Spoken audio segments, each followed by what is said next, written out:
മറ്റാരും കാണാതെ നിന്റെ കണ്ണു നിറഞ്ഞപ്പോഴും ആരോടും നിന്റെ വേദനയൊന്ന് പങ്കുവയ്ക്കാതെ കടിച്ചമർത്തിയപ്പോഴും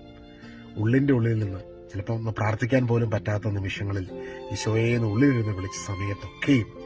ഈശോ നിന്റെ വേദനകളും വിഷമങ്ങളും അറിയുന്നുണ്ടായിരുന്നു.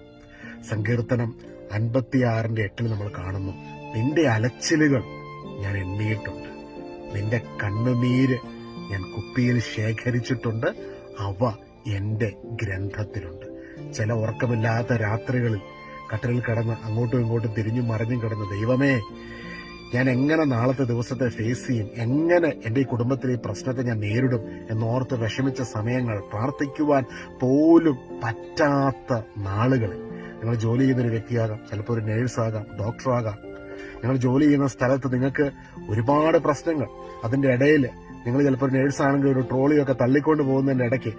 മെഡിസിൻ ട്രോളിയായിട്ട് പോകുന്നതിന്റെ ഇടയ്ക്ക്, ആ തിരക്കിനിടയിൽ ഈശോയേന്ന് ഉള്ളിന്റെ ഉള്ളിൽ നിന്ന് വിളിച്ച ആ നിമിഷങ്ങളിൽ ഒക്കെയും നിന്റെ കണ്ണുനീരിനെ, നിന്റെ അലച്ചിലുകളെ അറിയുന്നവൻ, അതിനെ എണ്ണിയവൻ,